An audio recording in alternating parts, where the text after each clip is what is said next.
Dear friends, good evening. Morning నేను పంపించిన video చాలామంది చూస్తున్నారు.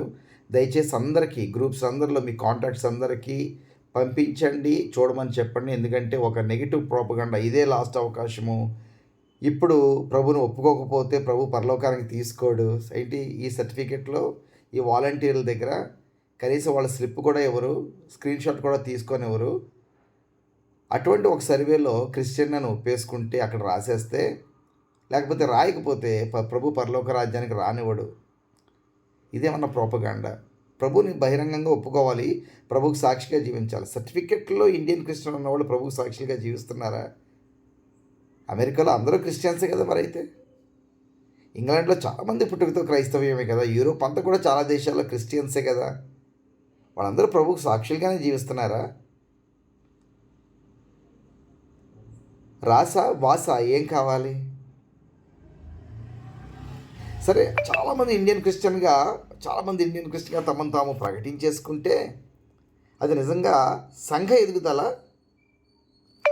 కాన్సెప్చువల్ గ్రోత్, న్యూమరికల్ గ్రోత్ రెండు వేరు వేరు. సంఘము కాన్సెప్చువల్ గ్రోత్లో ఎదగాలి, క్రీస్తులో ఎదగాలి, క్రీస్తు ఔన్నత్యంలో ఎదగాలి, క్రీస్తు గుణలక్షణాల్లో ఎదగాలి, క్రీస్తు పోలికలో ఎదగాలి, ఆఫ్కోర్స్ సంఖ్యాబలంలో కూడా ఎదగాలి, సేవ విస్తరించాలి, వాక్యం ప్రబలాలి. ఇది సెకండరీ.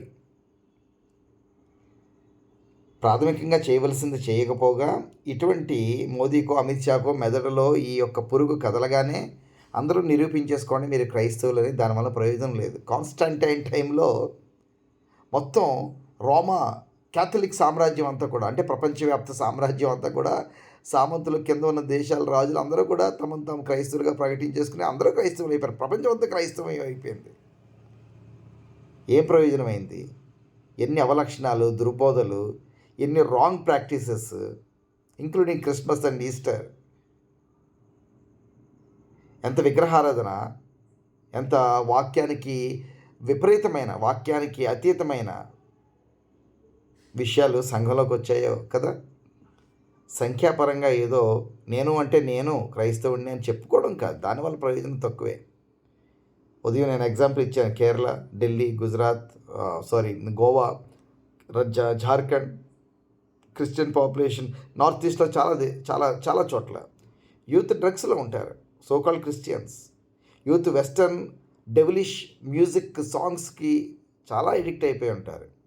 వాళ్ళు చాలామంది ఏ టైంలో అయినా సరే ఒక వెపన్ పట్టుకోవడానికి, మారణాయుధాలు పట్టుకోవడానికి ఏమాత్రం వెనకాడరు. వాళ్ళు క్రిస్టియన్స్ అని ఉంటుంది, క్రిస్టియన్ పేర్లు ఉంటాయి. ఇలాగా సర్టిఫికెట్లో చూపించేసుకోవాలి అన్నవాళ్ళు సాక్షి జీవితం గురించి మాట్లాడుతూ ఉంటారు. సర్టిఫికెట్లో కేవలము వాలంటీర్లు మాత్రమే, వాళ్ళు కూడా చూసే అవకాశం ఉంటుందో ఉండదో తెలియదు. ఈ రిపోర్ట్ ఎక్కడికి వెళ్తుందో తెలియదు. ఒక సంవత్సరంలో దీన్ని ఏం చేస్తారో కూడా తెలియదు. అక్కడ క్రైస్తవుడిగా చెప్పేస్తే బహిరంగంగా ప్రభువుని ఒప్పుకున్నట్టు కాదు. బహిరంగంగా అంటే వ్యక్తిగతంగా నువ్వు ఒప్పుకోరా. రైట్. తర్వాత ఇంకొక ప్రాముఖ్యమైన అంశము, ఇలాగా సంఘాలు, క్రైస్తవులు, పాస్టర్లు చాలామంది రాయించేసుకోండి, నష్టమేం లేదు. మీకు అన్నీ తెలుసా? మోదీ, అమిత్ షాలు, బీజేపీ వాళ్ళ యొక్క కోర్ గ్రూప్లో ప్లానింగ్లో ఏముందో మీకు తెలుసా? ఎందుకు ఈ సమాచారం సేకరిస్తున్నారో తెలుసా? ఎందుకు చాలా రాష్ట్రాలు వ్యతిరేకిస్తున్నాయో తెలుసా? ఎందుకు బీజేపీ పాలిత రాష్ట్రాల్లోనే దీన్ని ఇంకా చేయడం లేదో మీకు తెలుసా? ఎంత అమాయకులు వీళ్ళు.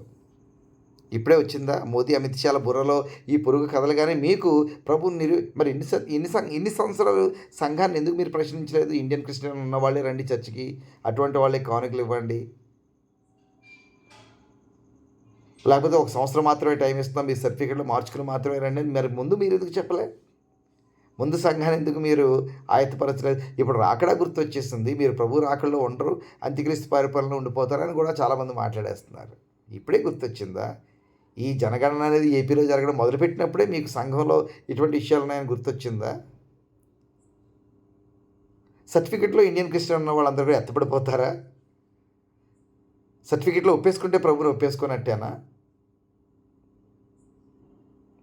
చాలా చాలా లోతైన విషయాలు ఇవి. చిన్నపిల్లల ఆట కాదు ఇది. ఇమ్మెచ్యూరిటీతో చేసే ఆలోచనలు ఉండకూడదు దీంట్లో.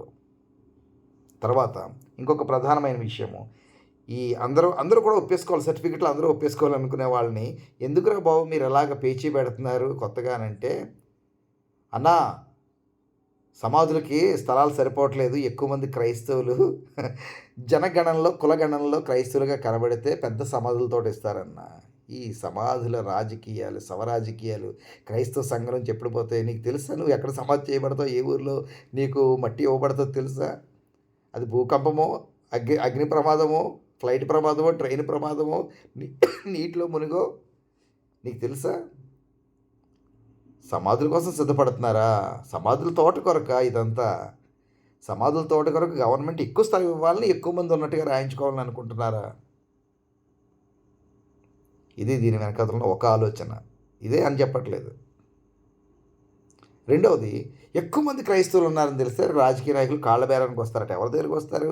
ఈ సోకాల్డ్ రింగ్ లీడర్లు, మోనార్కులు, పాస్టర్ల ఫెలోషిప్ల దగ్గరికి వస్తారు రాజకీయ నాయకులు. అప్పుడు వీళ్ళ బేరాలు మాట్లాడుకుంటారు. చెప్పాను కదా, కార్లు, ఆడియో సిస్టమ్లు, బిల్డింగ్ ఫండ్స్ మాట్లాడుకుంటారు. ఎక్కువ మంది క్రైస్తవులు ఉన్నట్టు రాజకీయ నాయకులు కాళ్ళబేరాలకు వస్తారని ఎక్కువ మంది క్రైస్తవులు ఉన్నట్టుగా సర్వేలో కనబడాలట. అది ప్రభువుని కనపరచడం ఒక వింత పాట. నో, ట్రాప్ అవ్వద్దు. మీరు వ్యక్తిగతంగా ప్రభువు కొరకు దేన్నన్నా ఎదుర్కొంటాను, నా కుటుంబము, నా బిడ్డలు, వాళ్ళ ఉద్యోగాలు, ఆకలి, ఏ పరిస్థితి అయినా సరే నేను ప్రభు కొరకు నిలబడతానన్న వాళ్ళని ఖచ్చితంగా నేను ఎంకరేజ్ చేస్తున్నాను. లేదు, నిజంగానే తరతరాలుగా సామాజికంగా అణిచివేతకు గురైన వాళ్ళు, మా పిల్లల్ని చదివించుకోవడానికి కూడా మాకు ఆస్కారం లేదు, ప్రభు అంటే నాకు ఇష్టమే, కానీ నేను క్రైస్తవుని అయినంత మాత్రం నేను ఎందుకు రిజర్వేషన్లు వదులుకోవాలి? ఈ ప్రశ్న కూడా అంతే న్యాయం. రాజ్యాంగంలో అన్యాయం జరిగింది దళితులకి. రాజ్యాంగం సాక్షిగా వివక్ష చూపించబడింది దళితులకి. దానికి వ్యతిరేకంగా మనం మాట్లాడతాం ధైర్యం ఉన్న వాళ్ళమైతే. రాజకీయ పార్టీలు నిలదీద్దాం, రాజకీయ నాయకులు నిలదీద్దాం, మోదీకి లెటర్స్ రాద్దాం. అక్కడి నుంచి దళిత క్రైస్తవులకు రాయితీలు వర్తించాలి అని పోరాటం చేయవలసింది పోయి, నువ్వు దొంగోడివి, దొంగ బతుకుతున్నావు, సర్టిఫికెట్లో నీకు ఎలా ఉంది అలా ఉంది అని అక్కడ హిందూయిజంలోని వాళ్ళ ద్వారా అన్యాయానికి, వివక్షకు, అవమానానికి గురి చేయబడి ఇక్కడ ప్రభు దగ్గరికి వస్తే ఇక్కడ ప్రభులో వాళ్ళు కూడా, క్రైస్తవులు కూడా నువ్వు దొంగవు, నువ్వు దీనికి కక్కుర్తి పడుతున్నావు, దానికి కక్కుర్తి పడుతున్నావు. ఇది విచారకరం. ఇది గుండెలు పిండేసే విచారకరమైన విషయం. కడుపు నిండిన వాడు దేన్ని లెక్క చేయడు. విశ్వాసంలో చాలా బలవంతుడు దేన్ని లెక్క చేయడు. ఆ స్థాయికి తీసుకొద్దాం విశ్వాసులని, కానీ దొంగాట ఆడద్దు. సేవకులకి అందరికీ కూడా నా విజ్ఞప్తి ఇదే. అలాగే విశ్వాసులైన వాళ్ళు కూడా ఆలోచన చేయండి దయచేసి. స్టేబుల్గా, కూల్గా, ఉద్రేకాలకు పోతే అనర్థం తప్ప ఏమీ జరగదు. ఎస్, నేను భారతదేశం అంతా ప్రభుని ఒప్పుకోవాలని నేను కోరుకుంటున్నాను. అది నిజమైన నమ్మకం. కాన్స్టంటైన్ టైంలో జరిగిన కన్వర్షన్స్ లాగా కాదు, లేకపోతే నార్త్ ఈస్ట్లో ఉన్న క్రైస్తవులాగా కాదు, కేరళలో ఈస్టర్కి, క్రిస్మస్కి తప్ప తాగేసే క్రైస్తవ్యం కాదు. అటువంటి క్రైస్తవ్యం వద్దు నాకు. అటువంటి క్రైస్తవ జనసంఖ్య ఎదుగుదల వద్దు నాకు. మీకు అర్థమైందని అనుకుంటున్నాను. దయచేసి ప్రార్థన చేద్దాం. నిఖార్స్ అయిన ప్రభు బిడ్డలు ఎదగాలి. బలహీనులైన వాళ్ళకి ప్రభుత్వం ద్వారా రావాల్సిన సహాయాలన్నీ రావాలి. ఏ కులమైనా రావాలి. పేదలైన వాళ్ళందరికీ రావాలి. అందులోనూ తరతరాలుగా అణిచివేతకు అంటరాని వాళ్ళుగా గుర్తించబడిన వారికి ఇంకా 75 సంవత్సరాలు అయింది మన రిపబ్లిక్. బహుశా 2 తరాలు కూడా గవర్నమెంట్ ఉద్యోగాలు చేసి ఉండరు. వాళ్ళకి సపోర్ట్ ఉండాలి. గవర్నమెంట్ ఆదుకోవాలి, రాయితీలు ఇవ్వాలి, రిజర్వేషన్లు ఇవ్వాలి, అవకాశాలు ఇవ్వాలి, సామాజికంగా ఎదిగే అవకాశాలు ఇవ్వాలి. ఇంకా వాళ్ళు సమాజంలో పూర్తిగా అంగీకరించబడిన వారు కాదు ఇప్పటికీ కూడా.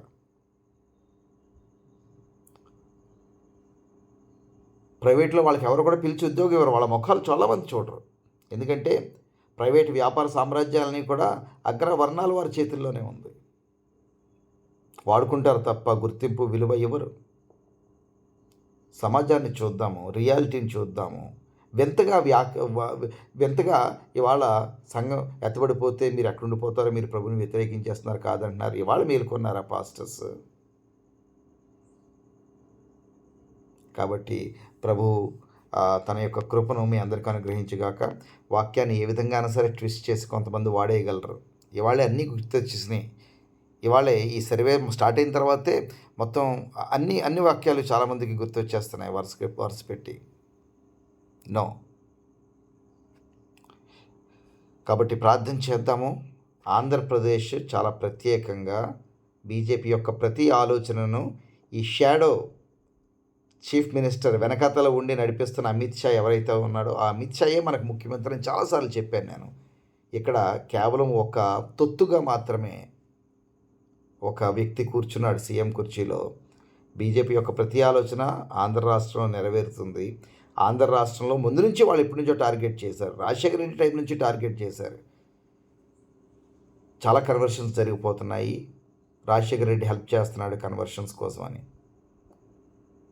ఇప్పుడు ఎవరు క్రైస్తవ్యానికి వ్యతిరేకంగా ఉన్నారో, ఎవరు ఈ సర్వే అంతా తీసుకెళ్ళి ఎవరి చేతిలో పెడతారో, ఒకవేళ ఆర్ఎస్ఎస్, బజరంగ్ దళ్, విహెచ్పి వాళ్ళ చేతుల్లో ఈ సర్వే కనుక సెంట్రల్ గవర్నమెంట్ పెడితే ఘర్ వాపసీ అనే కార్యక్రమం, అంటే తిరిగి హిందూయిజంలోకి ఈ సోకాల్డ్ ఎస్సీలుగా ఉండి ఈ సర్వేలో ఎవరైతే యేసుప్రభు మా దేవుడని ఒప్పుకున్నారో వాళ్ళందరినీ కూడా మరలా భయపెట్టి వెనకకి రప్పించే సిస్టమేటిక్ కార్యక్రమం జరుగుతుంది.